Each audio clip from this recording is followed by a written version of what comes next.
Film की शुरुआत 1971 में होती है, जब भारत और पाकिस्तान के बीच राजनीतिक तनाव अपने चरम पर था। पाकिस्तान की सेना बांग्लादेश, तब का पूर्वी पाकिस्तान में लोगों पर अत्याचार कर रही थी और भारत ने शरणार्थियों को सहारा देना शुरू कर दिया था। इसी पृष्ठभूमि में फिल्म की कहानी राजस्थान के रेगिस्तान में स्थित लोंगेवाला चौकी से जुड़ी है, जहां एक छोटी सी भारतीय सेना टुकड़ी ने पाकिस्तान की एक विशाल सेना का बहादुरी से मुकाबला किया। मुख्य किरदारों से परिचय। मेजर कुलदीप सिंह चांदपुरी, सनी देओल, लोंगेवाला पोस्ट पर तैनात भारतीय सेना की टुकड़ी के नेतृत्व में हैं। वे अनुशासन प्रिय, कर्तव्यनिष्ठ और सैनिकों के लिए प्रेरणा का स्रोत हैं। वे जानते हैं कि उनके पास न तो टैंक हैं, न बड़ी फौज और न ही भारी हथियार, लेकिन उनके पास साहस और मातृभूमि के प्रति अटूट समर्पण है।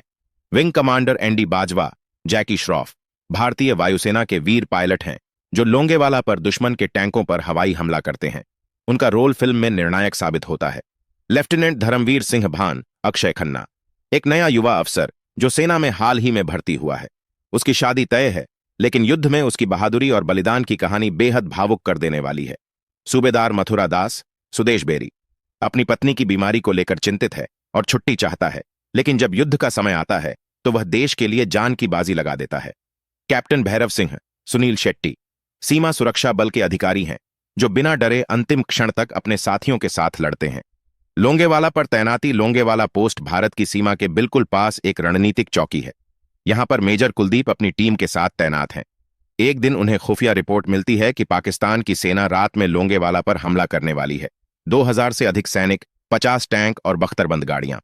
उनके पास केवल 120 भारतीय सैनिक हैं, जिनके पास सीमित गोला बारूद है। मदद के लिए उन्होंने हवाई सहायता की मांग की है, लेकिन रात में हवाई हमला संभव नहीं होता, यानी उन्हें पूरी रात अकेले लड़ना है। युद्ध की रात, बहादुरी की मिसाल। रात होते ही पाकिस्तान की सेना रेगिस्तान से टैंकों के साथ आगे बढ़ती है। भारतीय सैनिक रेत के टीले और खाइयों में छिपकर फायरिंग करते हैं। वे माइनफील्ड का उपयोग करते हैं, जिससे पाकिस्तानी टैंक फंसते जाते हैं।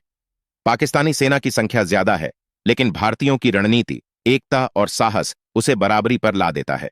सैनिकों के बीच बहुत से भावुक और प्रेरणादायक पल भी होते हैं। जब धर्मवीर दुश्मन के सामने आता है और वीरगति को प्राप्त होता है, तो दर्शक उसकी मां और होने वाली दुल्हन की पीड़ा महसूस करते हैं। सूबेदार मथुरा दास आखिरी दम तक लड़ते हैं। कैप्टन भैरव सिंह अपने कुछ साथियों के साथ मोर्चा संभालते हैं, लेकिन गोली लगने के बावजूद वह तब तक लड़ते रहते हैं जब तक वह शहीद नहीं हो जाते।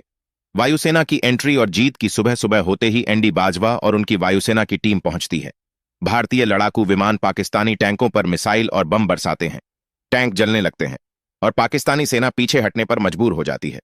लोंगेवाला की यह लड़ाई भारतीय सेना की सबसे गौरवपूर्ण जीतों में से एक बन जाती है। बलिदान और देशभक्ति के गीत। फिल्म में संगीत की भी एक खास भूमिका है। संदेशे आते हैं। गीत सैनिकों की भावनाओं और परिवारों की प्रतीक्षा को दर्शाता है। यह गीत आज भी भारतीय सेना के गौरव और बलिदान की पहचान माना जाता है। मेरे दुश्मन मेरे भाई जैसा गीत युद्ध के मानवीय पहलुओं को दिखाता है। अंतिम दृश्य, शहीदों को श्रद्धांजलि। जब युद्ध खत्म होता है तो कई सैनिक शहीद हो चुके होते हैं। धर्मवीर की मां, जो देख नहीं सकती, अपने बेटे की शहादत का समाचार सुनती है। मथुरा दास की पत्नी अकेली रह जाती है, लेकिन सबकी आंखों में एक गर्व है। उनके अपने देश के लिए मरे हैं। फिल्म के अंत में भारत का राष्ट्रध्वज ऊंचा लहराता है और सभी सैनिकों को श्रद्धांजलि दी जाती है।